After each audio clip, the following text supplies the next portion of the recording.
Bismillahirrahmanirrahim. Assalamualaikum warahmatullahi wabarakatuh. Bagaimana kabarnya anak-anak pada hari ini? Alhamdulillah, sehat semuanya ya? Ya, alhamdulillah. Baik anak-anak, sebelum kita memulai pembelajaran pada hari ini, alangkah baiknya kalau kita untuk berdoa terlebih dahulu dan bertawasul terlebih dahulu. Mari kita angkat kedua tangan kita dan kita tundukkan kepala kita untuk berdoa dan bertawasul yang lebih khusyuk. Ila hadratin Nabi Mustafa Muhammadin sallallahu alaihi wasallam wa ala alihi wa azwajihi wa dzurriyyatihi sya'ulillahumul Fatihah. A'udzu billahi minasyaitonir rajim. Bismillahirrahmanirrahim. Alhamdulillahi rabbil alamin. Ar-Rahmanir Rahim. Maliki yaumiddin. Iyyaka na'budu wa iyyaka nasta'in. Ihdinas siratal mustaqim.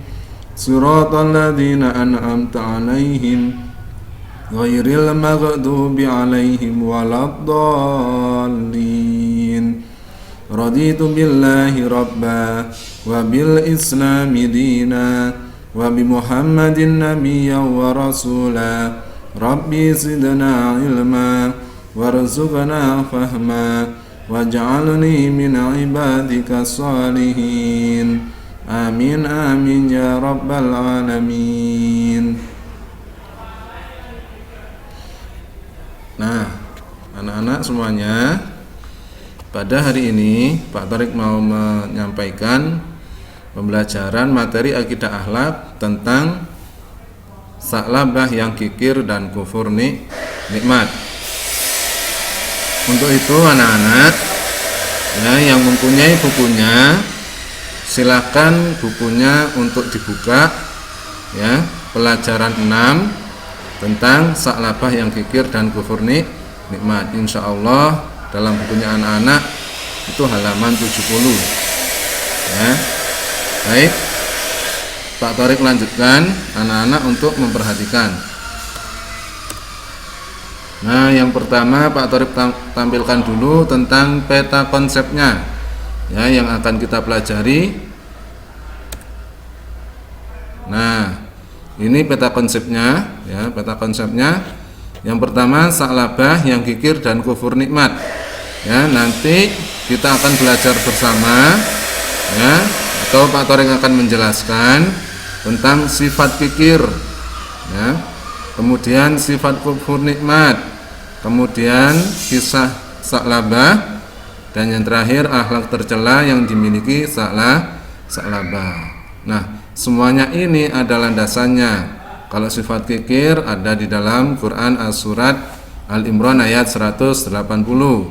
Kalau sifat kufur nikmat terdapat dalam surat At-Takasur ayat 8. Ya, kalau tentang kisahnya sa'labah terdapat dalam surat At-Taubah ayat 75 sampai 78. Dan yang terakhir, akhlak tercela yang dimiliki sa'labah terdapat dijelaskan dalam surat Al-Baqarah ayat 152 dan Quran surat Ibrahim ayat 7. Nah, anak-anak perhatikan ya. Nah, yang pertama sifat kikir anak-anak. Nah, apa itu kikir? Kikir menurut bahasa adalah bahil, yang artinya menahan sesuatu.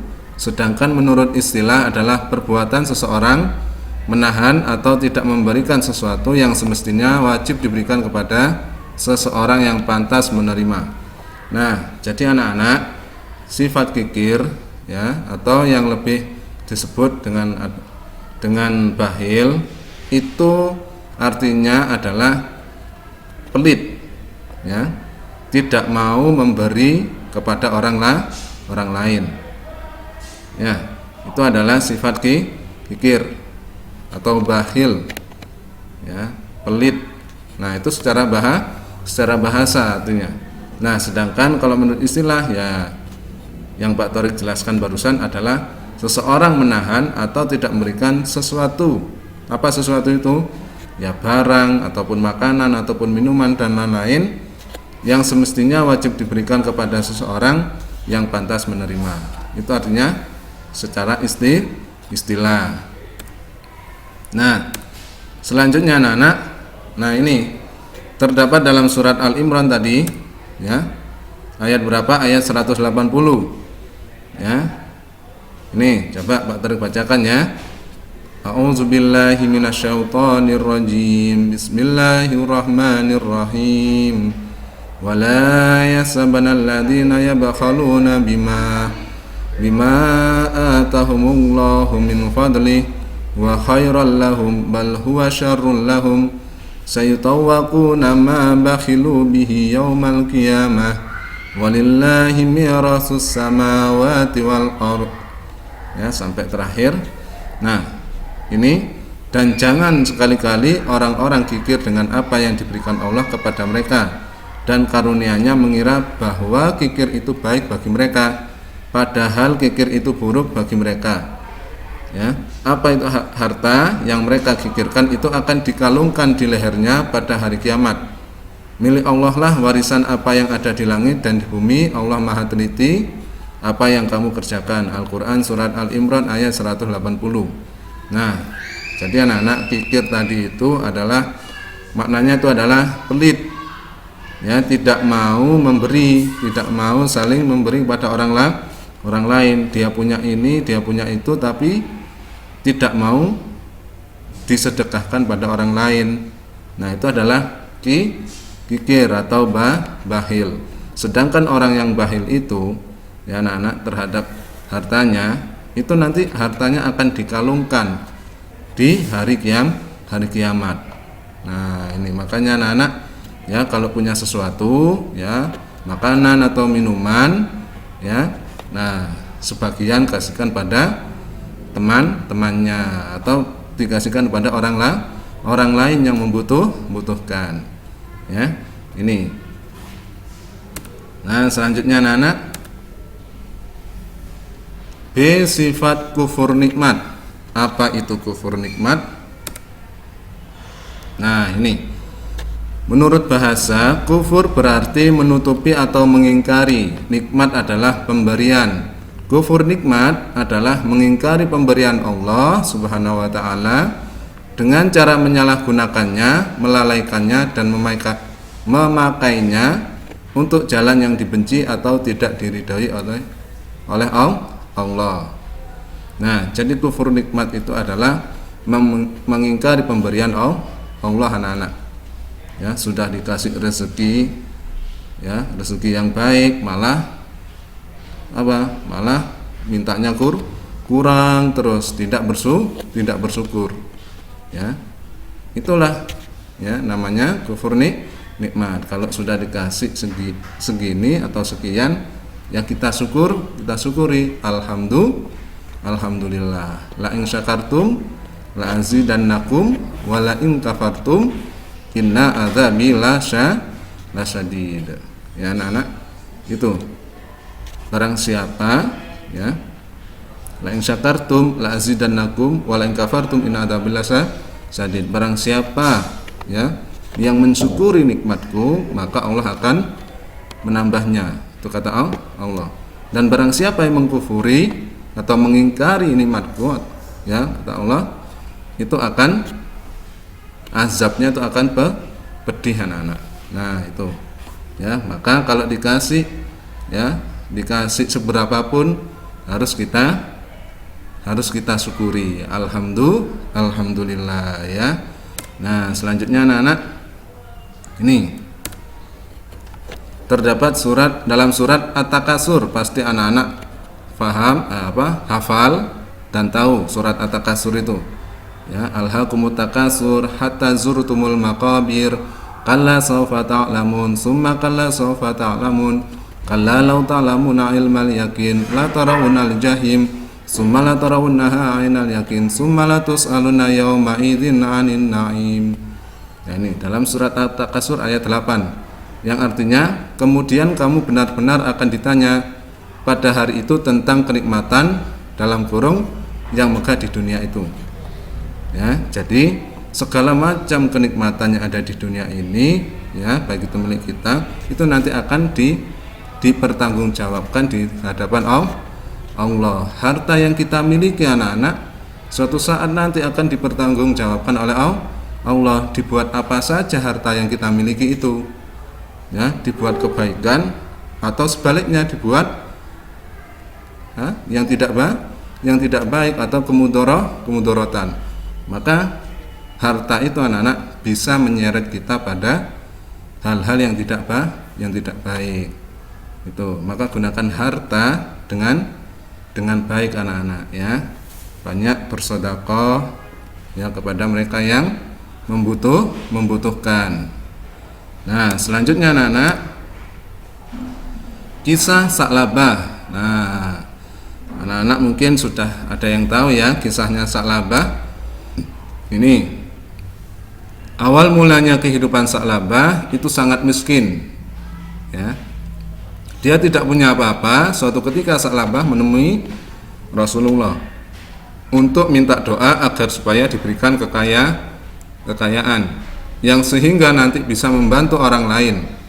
Awal mulanya Rasulullah menasihati Sa'labah untuk hidup sederhana, namun Sa'labah tetap mendesaknya, dan akhirnya Rasulullah mendoakan, kemudian Allah mengabulkan doanya, dan lama-kelamaan Sa'labah menjadi kaya dan lupa pada kewajibannya hingga melalaikan ibadahnya. Kemudian harta Sa'labah menjadi hilang dan hangus akan kelalaian Sa'labah. Sa'labah ini awal mulanya anak-anak, ya, itu kehidupannya sangat miskin sekali. Pakaiannya cuma satu. Ketika sholat, Sa'labah selalu bergantian dengan istrinya. Habis sholat, assalamualaikum warahmatullahi wabarakatuh, assalamualaikum warahmatullahi wabarakatuh, Sa'labah langsung pulang. Suatu ketika Rasulullah bertanya, ya Sa'labah, kenapa kamu kok langsung pulang? Ya, bukannya kamu harus berzikir dulu, berwirid dulu? Apa kata Sa'labah? Sa'labah mengatakan, ya Rasul, pakaian saya itu cuma satu. Ya, pakaian saya cuma satu, sedangkan istri saya menunggu di rumah. Akhirnya Sa'labah pulang. Nah, lama kelamaan Sa'labah ini minta doa kepada Rasulullah untuk bisa menjadi orang kaya dan nanti bisa membantu orang lain. Nah, setelah didoakan anak-anak, ya, setelah didoakan, Sa'labah ini lupa, ya, padahal ketika mau minta doa, Rasulullah, ya, mengucapkan janji kepada Sa'labah bahwasanya nanti kalau sudah kaya jangan lupa untuk mengeluarkan zakat. Tapi Sa'labah lupa anak-anak. Bukan lupa, ya. Ini ingkar anak-anak.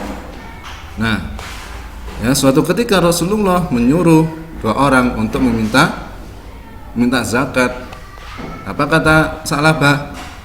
Ya, apa kata Sa'labah? Sa'labah dengan nada yang tinggi, arogansinya yang tinggi.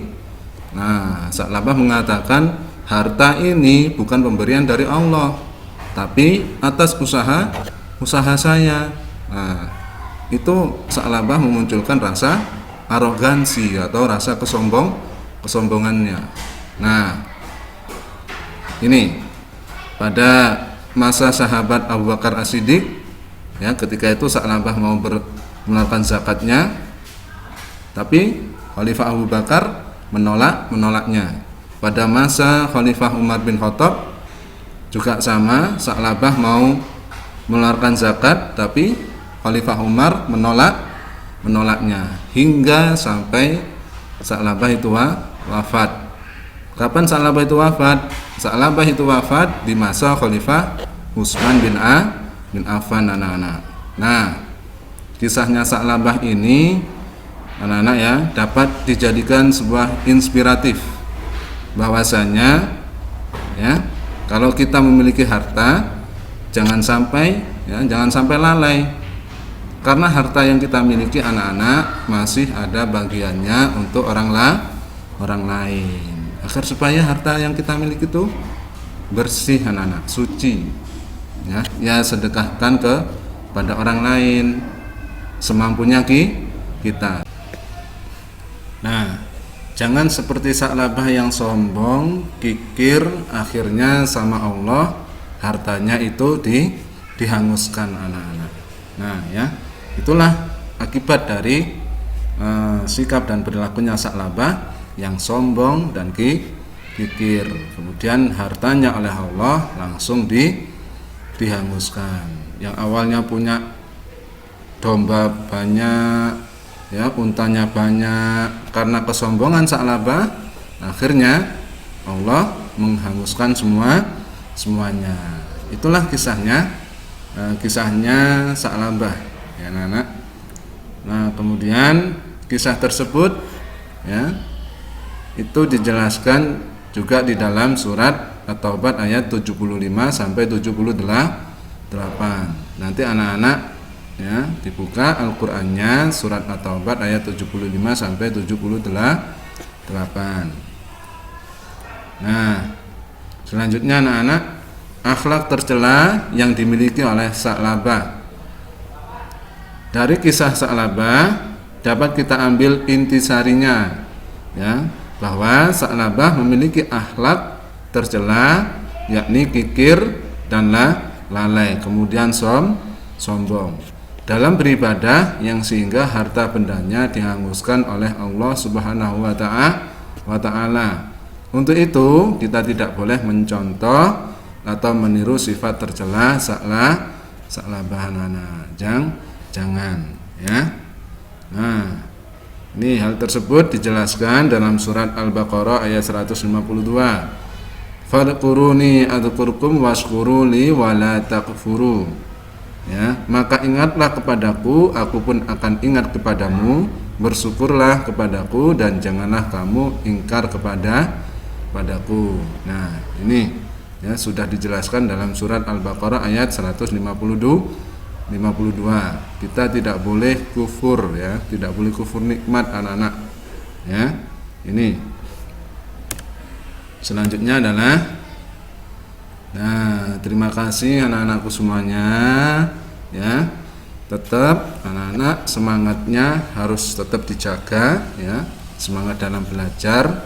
Terus jangan lupa untuk selalu berdoa ya. Dan sholatnya ya harus dikerjakan anak-anak. Sholatnya dikerjakan, kemudian orang tua dibantu, karena membantu orang tua itu juga sama aja dengan meringankan beban orang tua anak-anak ya, sama aja dengan kita bersedekah meringankan beban orang tua. Sedekah itu bukan hanya kita memberi harta anak-anak ya, tapi kita bisa membantu orang tua, bisa membantu orang lain, itu juga sama aja dengan bersedekah. Itu berpahala anak-anak ya. Baik, dari Pak Tariq cukup sekian, kurang lebihnya mohon maaf. Assalamualaikum warahmatullahi wabarakatuh.